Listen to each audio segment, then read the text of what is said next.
Olivia Caldwell Last updated 15:02, October 12, 2017. Sir Bob Charles visited the Hagley Park site of the 150 meters hole to be prepared for the Golden Oldies World Golf Festival $1 million hole-in-one, held in April 2018.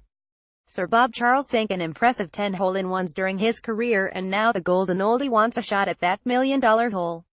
The 1963 Major Open winner will line up in April as part of the Golden Oldies World Golf Festival in Christchurch, and wouldn't say no to a shot at the $1 million hole, which 20 lucky punters will get a crack at, if they let me. You've got to qualify first, he said. The chances are just as good for a golfer as a non-golfer for a hole-in-one.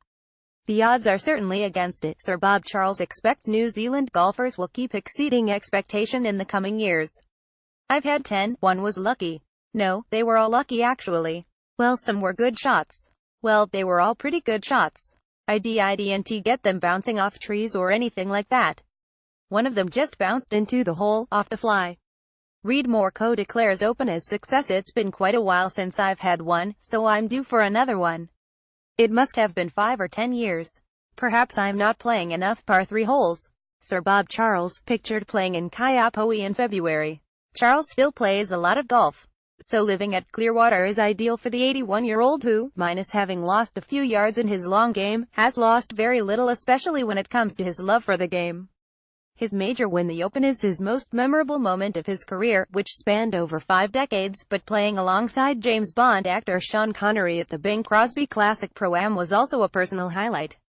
Charles keeps a close eye on how Kiwi players are performing on the world stage, and on those coming up through the ranks. While Lydia Ko had suffered a slump in her career this year, including losing her #1 world ranking and Open last month, Charles believes, we have not seen the last of the 20-year-old, who recently finished in a share of 22nd at the New Zealand Women's Golf Open in Auckland. She's won a lot already and she's got a great temperament. The only thing that probably holds her back is that she's not a long hitter amongst the ladies, and I've noticed the longer hitters have taken over the LPGA in the United States. Given a golf course that doesn't require length off the tee, I think she has the opportunity to do well, and she will continue winning the odd 1 or 2. She got away to flying start, but it slowed down somewhat, and perhaps due to a little lack of distance. At a glance, $1 million hole-in-one Golden Oldies World Golf Festival Week, Friday the 13th of April 2018. 150 meters hole, Hagley Park. The 20 qualifying golfers will be made up of 8 qualifiers from a nearest-the-pin competition over the 4 rounds of golf at the Golden Oldies tournament, remaining field and 4 spots for the event's sponsor.